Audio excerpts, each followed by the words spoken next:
There's a certain kind of cruelty that hides behind a smile.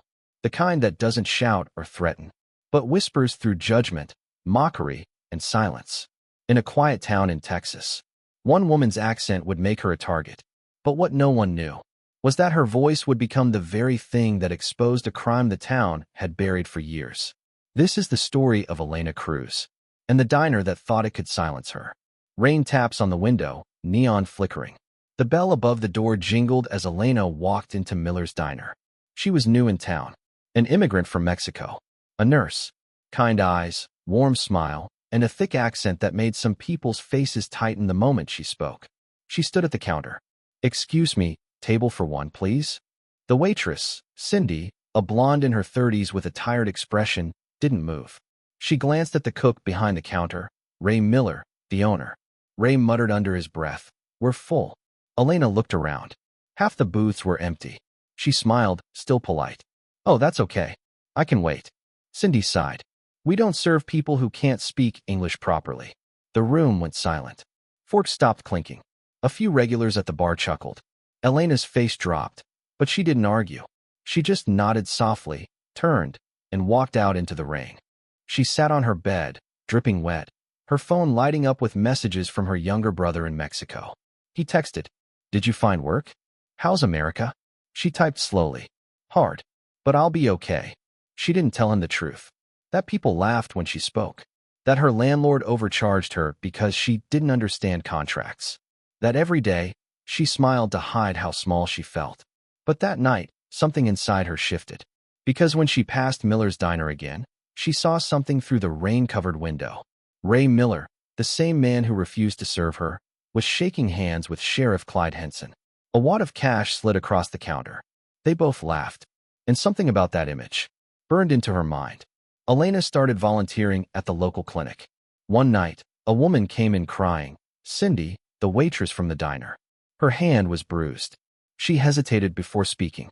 "My husband, he's been hiding something." Elena cleaned her wound gently. "What do you mean?" Cindy looked around. "Ray, he's not just a cook. He runs something else through the diner. I shouldn't be saying this." Before she could finish, the door creaked open. Sheriff Henson stepped inside. "Everything okay here, ladies?" Cindy froze. Elena felt her heart stop. "Yes, Sheriff. Just helping her with a burn," she said, forcing a smile. Henson smiled back, too warmly. "Good. You keep up the good work, Miss Cruz. Folks round here are still getting used to new faces." When he left, Cindy was shaking. "He's part of it," she whispered. "They're moving drugs through the diner, using the kitchen shipments." Elena didn't respond. But that night, she made a choice. She was going to record everything. Dark alley, rain, faint sound of distant thunder. Elena sat in her car across from Miller's diner, her phone recording through the windshield. A van pulled up. Ray and two men unloaded crates marked poultry supply. But when one of the boxes broke, white powder spilled onto the wet pavement. Elena zoomed in, her breath shaking. Cocaine. She caught everything. Faces, times, even the sheriff's truck pulling up. Her hands trembled as she whispered, "Got you." But the next day, when she went to the police department, they already knew she was coming. The desk officer looked at her with that same polite smirk she'd seen too many times. "Miss Cruz, you should probably go home. Don't want people thinking you're stirring trouble." "I have proof," she said, her voice shaking. "Videos. The sheriff, he's involved." He leaned forward. "Ma'am, Sheriff Henson is the law around here." Her phone was confiscated for evidence. She never saw it again. 2 days later, Elena's car was found burning on the edge of town. Everyone assumed she left. Ray Miller even laughed about it. "Told you she wouldn't last." But what they didn't know was that Elena hadn't gone anywhere. Because 3 days before that fire, she'd sent a backup copy of the footage to her old friend in Mexico, Leila Cruz, an investigative journalist. Leila uploaded it to a private drive, and the file was labeled, "If I disappear, give this to the press." Life went on in the small Texas town. Miller's diner kept serving coffee, as if nothing happened. Until one quiet afternoon, FBI vehicles surrounded the building. Ray Miller was handcuffed in front of his customers. Sheriff Henson tried to run. Didn't make it 2 miles. The entire county was shocked. Anonymous evidence had been sent directly to the state police, along with voice recordings, photos, and ledgers connecting half the town's officials to a trafficking ring. And attached to the file was a note. You refused to hear her voice. Now the world will. Months later, Leila Cruz arrived in town to attend a small candlelight vigil held for her sister, Elena. But as she placed a flower on the steps of the burned-out car, her phone buzzed. An unknown number. A voice, faint, trembling, but familiar. Leila, it's me. Leila froze. Elena. Static. Then a whisper. They found me. Don't trust anyone. The line went dead. Leila stared into the darkness. And for the first time, she realized Elena's story wasn't over. They thought her accent made her weak, that her silence meant defeat. But sometimes, the quiet ones carry the loudest truths. And when those truths finally surface, they don't whisper. They roar. They thought it ended with her death. They thought the fire would erase her name. But truth doesn't burn. It lingers. In hard drives, in whispers, and in the hearts of those who can't let go. 3 months after Elena Cruz vanished, her sister Leila arrived in that same small Texas town, with one goal: find out what really happened to Elena. Soft rain tapping, hum of neon outside. Leila sat on the edge of a cheap motel bed, laptop open. The video file, the same one her sister sent before she disappeared, played on repeat. Ray Miller. Sheriff Henson. Crates of cocaine labeled as poultry. Leila paused the frame, zoomed in. A reflection in the diner's window. A figure wearing hospital scrubs, standing behind the crates. Her eyes narrowed. It wasn't Elena. It was another nurse. She clicked through the metadata on the file.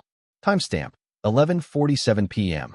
Location tag, Miller's Diner, rear entrance. And then, a second tag appeared, hidden in the data.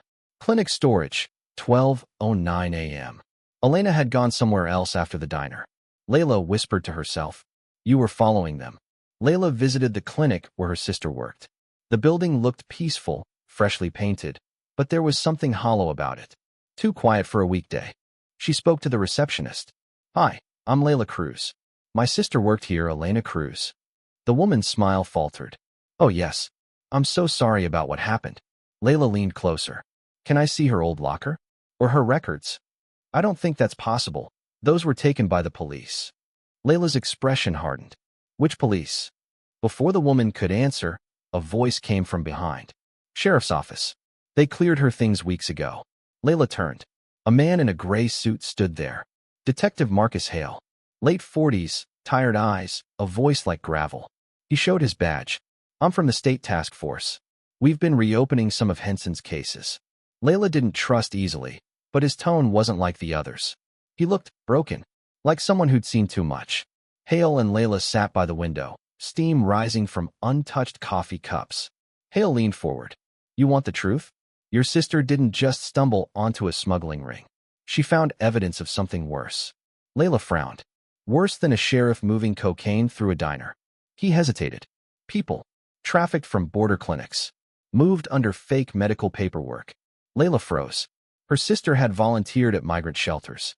Hale continued quietly. She was documenting it. She used the diner as a front to catch their movements. That's why she was targeted. Leila's throat tightened.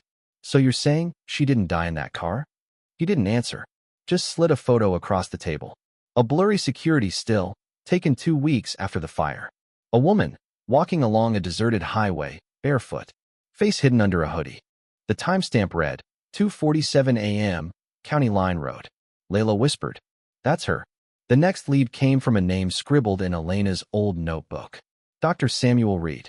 He'd once worked at the clinic, then vanished after the bust. Leila and Hale drove out to the address listed.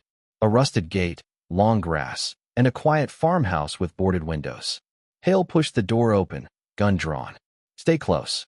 Inside, stacks of medical files, empty serum vials, and a smell of bleach. Leila brushed dust off a folder labeled Patient 23, Cruz, E. Her breath caught. She was here. But before she could open it, a faint sound echoed upstairs. Footsteps. Hale signaled for silence. They climbed the stairs slowly, until they reached a half-open door. He pushed it.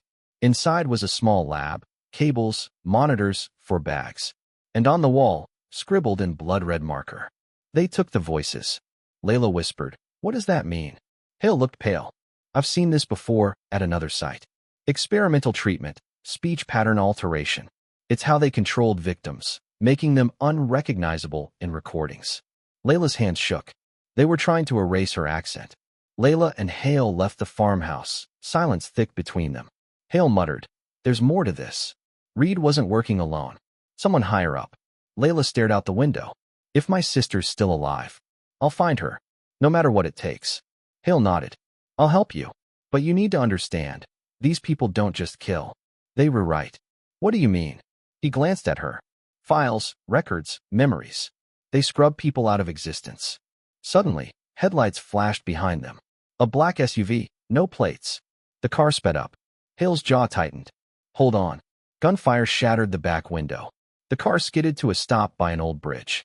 Hale stepped out, firing back into the darkness. "Run," he shouted. Leila sprinted toward the bridge railing as bullets ricocheted off the guardrail. The SUV screeched to a halt. Two figures emerged, corporate operative number 1 and number 2, faces cold, soaked in rain. Leila ducked behind the barrier, clutching her sister's folder. Hale yelled, "Go! I'll cover you." He turned to fire. And then a shot rang out. Hale fell. Leila screamed, diving toward him. Blood pooled under his shoulder. He looked up at her, voice weak. "Find Reed, he's the key." Then, faintly, through the static of the radio clipped to Hale's belt, a voice crackled through. Soft, trembling. "Leila?" Her eyes widened. "Elena." The voice continued, distorted. "They made me forget who I am." Static. Then silence. Leila stared at the radio, rain streaming down her face.